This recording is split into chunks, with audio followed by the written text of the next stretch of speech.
Hi friends, இப்போ இலை கொழுக்கட்டைக்கு நான் கடலைப்பருப்பு ஒரு 10 நிமிஷம் ஊற வச்சு நல்லா கழுவிட்டு இதை வேக வைக்க போகிறேன். அது கொஞ்சம் உப்பு போட்டுங்க. ஒரு விசில் வச்சு நம்ம வேக வச்சு எடுத்து வச்சுக்கிறேன். நான் இப்போ தேங்காய் நான் கொஞ்சம் அதிகமாகவே பெரிய தேங்காவை ஒரு தேங்காய் சேர்த்துருக்கேன். நான் சேர்த்து இதை நல்லா கொஞ்சம் செவக்க வறுத்துப்போம். இப்போ கடலைப்பருப்பு வெந்துருச்சு.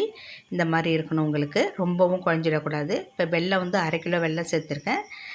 கொஞ்சம் இனிப்பு அதிகமாக இருந்தால் தான் நல்லாயிருக்கும். 1/2 டம்ளர் தண்ணி விட்டு இது வெல்லத்தை கரைச்சிரும். கரைஞ்சால் போதும். இப்போ தேங்காய் நல்லா செவக்க வறுத்து இப்போ இதை கொஞ்சம் கொஞ்சம் கட்டியாக இருக்கிறதுனால இது மிக்ஸி ஜாரில் போட்டுக்கிறேன்.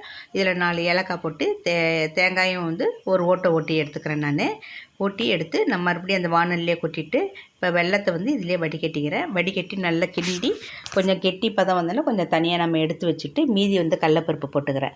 கொஞ்சம் தேங்காயும் வெல்லமும் சேர்த்த பூரணமும் கொஞ்சம் கடலைப்பருப்பு பூரணமும் சேர்த்துருக்கேன். நான் இப்போ கடலைப்பருப்பு நல்லா கொஞ்சம் கொஞ்சமாக அரைச்சிட்டு இதில் சேர்த்துங்க. சேர்த்து கிண்டி நல்ல கெட்டி பதம் வந்தோன்னு இறக்கி வச்சிடலாம். 2 கப்பு மாவு எடுத்திருக்கேன், கொழுக்கட்டை மாவு. அதுக்கு கொஞ்சம் உப்பு போட்டு இந்த டம்ளரால் 2 டம்ளரு 1 ஸ்பூன் அளவுக்கு நெய் விட்டுக்கிறேன். நெய் விட்டு தண்ணி நல்லா சுடு தண்ணி எனக்கு 2.5 டம்ளர் ஆகிருக்கு. 2 கப்பு மாவுக்கு 2.5 கப்பு 2.5 கப்பு தண்ணி ஆகிருக்கு. கொஞ்சம் கொஞ்சமாக விட்டு பிசைஞ்சு நல்லா இந்த மாதிரி பிசைஞ்சு வச்சுங்க. பிசைஞ்சு சின்ன சின்ன உருண்டையாக ஊட்டி நான் இலை பூவரச இலை நல்லா வீட்டிலேயே பக்கத்துலேயே இருந்தது மரத்தில். அதை பறிச்சுட்டு நல்லா கழுவிட்டு தொடச்சி வச்சுருக்கேன். இந்த மாதிரி ஒரு உருண்டை எடுத்து நல்லா தட்டி நடுப்புற ஒரு நல்ல பெரிய ஸ்பூனால் பூரணம் எடுத்து நடுப்புற அப்படியே வச்சு அப்படியே மடிச்சிட வேண்டியதான். சமமாக மடிச்சுங்க. இந்த மாதிரி எல்லாத்தையும் நம்ம மடித்து எடுத்து வச்சுப்போம்.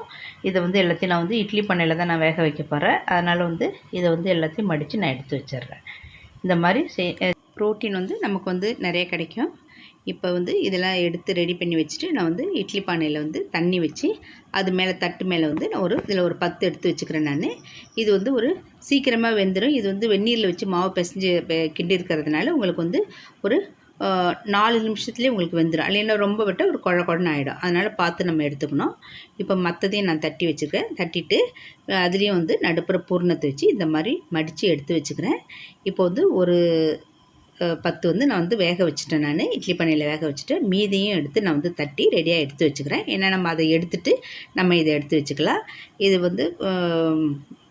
இந்த மாதிரி நீங்கள் செஞ்சு பாருங்கள். இது நல்லா வெந்தவொடனே இதை நம்ம எடுத்துடலான்னு. இது நல்ல டேஸ்ட்டாகவும் இருக்கும். ஈவினிங் டயத்தில்